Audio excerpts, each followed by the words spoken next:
Qual é a maior bala que você já evitou? Eu tinha 2 ofertas de trabalho em cidades diferentes ao mesmo tempo. A que eu não aceitei foi a de oferecer mais dinheiro. Mas eu simplesmente não me amolei com o cara que seria meu chefe e realmente gostei do cara que seria meu chefe na oferta mais baixa. A melhor oferta foi em uma cidade onde eu sempre quis morar, por uma empresa que eu admirava, mas algo me fez sentir mal. Então eu fui com a oferta mais baixa. Acabei conhecendo minha esposa na cidade da oferta mais baixa. Enquanto isso, a empresa que me fez a oferta mais alta fechou abruptamente e despediu todo o seu pessoal sem nenhuma rescisão. Assim, se eu tivesse aceitado isso, teria ficado preso no outro lado do país sem emprego e sem dinheiro. Em 2005, meu amigo e eu evacuamos Nova Orleans 2 dias antes do furacão Katrina e dirigimos para o Mississippi com o pouco dinheiro que tínhamos. Estávamos tentando decidir onde passar a noite e era entre um hotel de médio porte ou um motel realmente barato. Decidimos gastar um pouco mais para o hotel. Durante a noite, o olho da tempestade atravessou o Mississippi e achatou o teto do motel que o decidimos contra. Em 1996, meus pais estavam decidindo entre 2 casas para se mudarem para cá. Eles escolheram a nova construção que resultou em ser colocada em um solo de terra firme e anos de processos judiciais quando finalmente nós mudamos em 2001. De qualquer forma, a outra casa que eles poderiam ter escolhido, presumivelmente em solo melhor, teria colocado minha irmã mais velha na Columbine High School como caloura para o ano letivo de 1998 a 1999. Entrei em um ônibus intermunicipal e quase me sentei no meio, mas me movi e sentei atrás. Mais tarde o ônibus colidiu com um caminhão e se abriu como uma lata. Se eu tivesse me sentado onde eu originalmente pretendia, não teria conseguido. Eu não. Um companheiro meu holandês que vive na Tasmânia. Tive que visitar sua mãe doente em Amsterdã. Ao reservar seu voo online, ele disse a sua esposa: "Estou farto de voar na Malaysian Airlines. A comida é ruim. As mangueiras são miseráveis. Vai custar mais. Mas estou reservando com Singapura." Então, ao invés de se despenhar no voo MH17, ela estava em um avião 40 quilômetros à sua frente. Eu estava andando de caiaque em um lago e várias balas me atingiram. Havia um som distinto de zumbi do crack enquanto ele passava. Acho que algumas pessoas estavam apenas mergulhando em seu quintal, adjacente ao lago, e não acharam que fosse necessário um stop para trás. Isto também me aconteceu algumas semanas depois quando eu estava remando em um pequeno riacho. Balas passando por cima da margem, logo acima da minha cabeça. Acho que ninguém sabia que eu estava lá em qualquer momento. Independentemente disso, quando você sai e atira nas coisas, certifique-se de que haja um backup. FFS. Além disso, não sei quão grandes eram as balas, então não tenho certeza qual foi a maior bala esquivada. Tinha um amigo que perguntou se eu queria me mudar para o cá com ela e sua família. Eu tinha 16 anos e achei divertido. Eu não sabia na época, mas ela estava realmente me resgatando de minha mãe louca e de uma vida doméstica não tão feliz. Quando você é abusado, às vezes é difícil saber que você é abusado até se tornar adulto e ganhar uma perspectiva. Tremo ao pensar no que teria acontecido comigo se eu tivesse ficado lá. Uma noite eu deveria sair com um casal de amigos. Íamos a uma festa para a qual todos nós fomos convidados no fim de semana anterior. Pedi para sair cedo do trabalho para poder ir à festa. Meu gerente me deixou ir mais cedo, então fui procurar meus amigos. Mas tive um pressentimento muito ruim o dia todo e isso não parava de piorar. Em vez de virar à esquerda para ir à casa do meu amigo, fui para a direita e fui para casa. Descobri algumas semanas depois que eles foram presos com cocaína no carro. Tinham 16 e 17 anos na época. Eu tinha 18. Então eu teria sido ferrado. Há cerca de 2 anos, me ofereceram um novo emprego. Era exatamente o que eu estava procurando e estava realmente entusiasmado. Eles me disseram que enviariam o contrato por e-mail, mas depois de uma semana eu não tinha tido nada. Depois de muita perseguição, eles me disseram que haviam mudado a estrutura da organização para que o cargo não estivesse disponível. Eu tenho um aviso prévio de meses para meu emprego atual e se eu tivesse aceitado o emprego, meu aviso prévio teria sido após a data de corte para a licença no Reino Unido. O novo emprego foi em uma indústria que entrou em colapso devido à pandemia. A indústria em que trabalho cresceu. Se eu tivesse recebido aquele e-mail, provavelmente estaria perto da falência agora. Uma vez conheci uma garota em um bar há alguns anos. Ela era uma brasa e começou uma conversa comigo.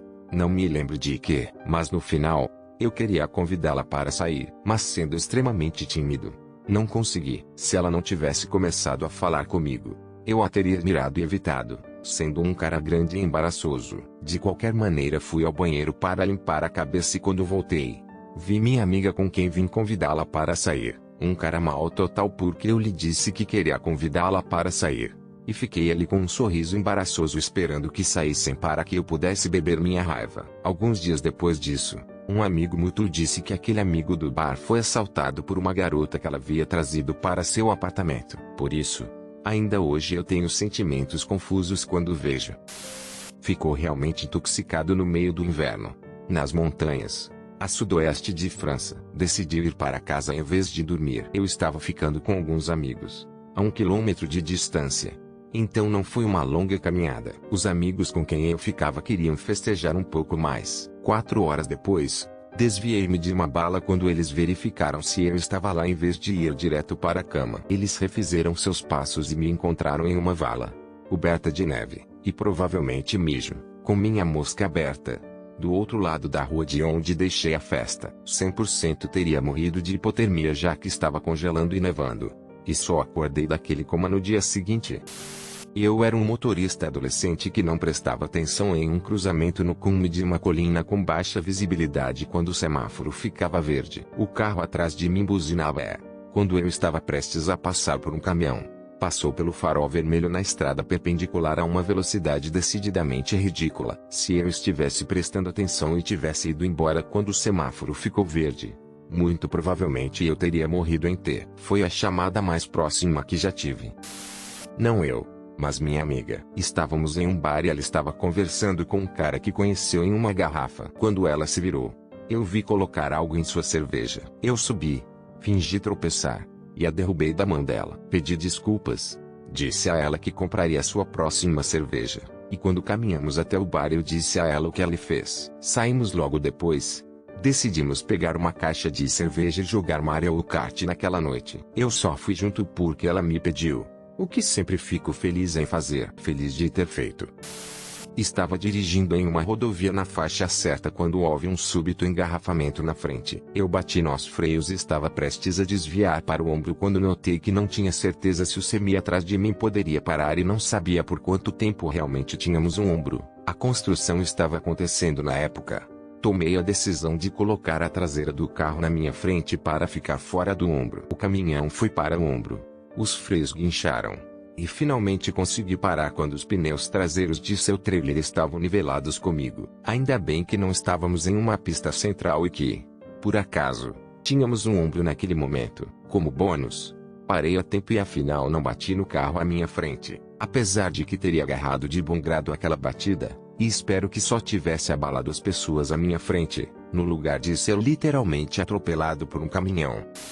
Meu amigo está me dando uma carona até a rodoviária. Somos encostados pela polícia e tem várias onças de maconha na minha mochila. Meu amigo tem cerca de $20 de maconha em sua roupa íntima que eu havia lhe dado como pagamento pela carona. Os policiais dão alguma desculpa ruim como não sinalizar a menos de 50 pés de um cruzamento, o que obviamente foi um pretexto. A polícia pede permissão para revistar o carro, e meu amigo assustado dá o consentimento. Como um idiota, a polícia nos diz para sair do carro. Eu pego minha mochila e nós dois saímos do carro. Um policial começa a revistar o carro, enquanto os outros 2 policiais se preparam para começar a nos revistar. Minha mente está correndo. O que posso fazer para sair disto? Isto pode me colocar na cadeia por um longo tempo. Por desespero, pergunto ao policial prestes a me revistar, um sargento, se eu estava livre para ir, já que eu era apenas um passageiro. Era a única coisa que eu podia pensar em perguntar. Para minha surpresa, o sargento me devolve minha identificação e me diz que estou livre para ir. Mais tarde percebi que naquele ponto, eles ainda não tinham encontrado nada ilegal e não tinham suspeitas razoáveis de deter nenhum de nós. Estou estupefato. Aquele gambit não deveria ter funcionado, mas de alguma forma funcionou. Coloquei minha mochila e caminhei calmamente até o cruzamento mais próximo. Ao virar da esquina, e assim que fiquei fora de vista, corri cerca de 3 quarteirões até um canteiro de obras e me escondi dentro de um porto, onde fiquei durante as próximas 2 horas e meia. Meu amigo me liga cerca de 1 hora após a parada, enquanto eu ainda estou escondido no banheiro. e disse que a polícia encontrou sua erva logo depois de me deixar ir, e lhe deu uma multa de $500. Ellie disse que a polícia suspeita que fui eu que lhe forneci a erva, e que eles estão dirigindo por aí naquele exato momento procurando me pegar de volta. Esperei até bem depois do anoitecer para sair do meu esconderijo e peguei um táxi para casa. Fiquei escondido por algumas semanas esperando uma batida à minha porta qualquer dia, mas felizmente nunca mais ouvi nada sobre isso. Uma que é 100% minha culpa e da qual não me orgulho. Uma vez passei uma noite bebendo um pouco demais e tive que me levantar no dia seguinte e dirigir para uma reunião de negócios. Para aqueles que não sabem, é inteiramente possível ir para a cama bêbado, acordar na manhã seguinte e ainda estar bem acima do limite, mesmo se você se sente bem. Enfim, estou no carro esperando em um semáforo e mexendo no meu telefone que não se conecta ao Bluetooth. O carro na minha frente se move. Eu me movo com ele, mas não notei que o carro parou, por causa da agitação do telefone, e eu teria corrido para trás dele se não fosse pelos freios automáticos do meu carro entrando em ação. Se os freios automáticos não tivessem evitado aquele acidente, eu provavelmente teria perdido minha licença, talvez até mesmo meu emprego.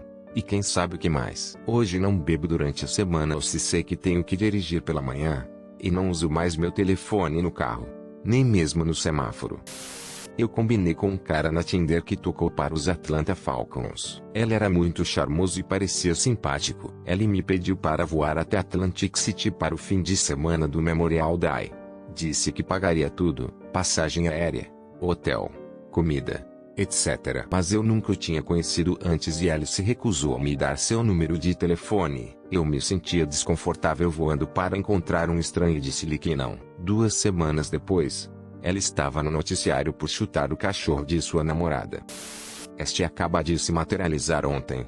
Na verdade, há cerca de 1 ano, em meu trabalho, me ofereceram para mudar de minha equipe atual, onde estive por alguns anos, tive antiguidade, etc., para um novo departamento que apenas começou a dar o pontapé inicial, a escrever processos. Basicamente a partir do quadrado 1. Muito mais trabalho pelo mesmo valor de salário. Pensei por que não e fui. Ontem eles anunciaram que acabaram de fechar o escritório da sede física do meu antigo departamento. E todos naquela parte inteira da empresa teriam que se mudar para um dos 14 estados aleatórios, que não podemos escolher. É escolhido basicamente por uma roleta para onde você está indo, para um escritório local. Ou eles serão demitidos em 22 de junho. Felizmente, como faço parte do novo departamento, eu não fui incluído nesse mandato. Conheci uma garota em um aplicativo de namoro na faculdade. Não era super atraída por ela, mas ela era legal, bem-sucedida e possuía sua própria casa. Conversamos por cerca de 6 horas uma noite. Eu trabalhava à noite, 4 p.m. 12 am, e no dia seguinte eu não tinha aula.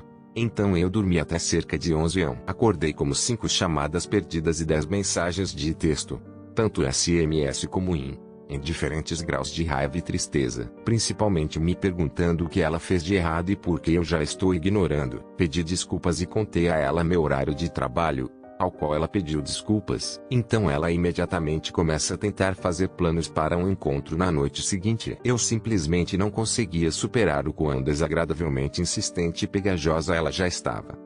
Depois de nem mesmo 24 horas de me conhecer, eu me retirei e fiquei feliz por isto ter acontecido mais cedo e não mais tarde.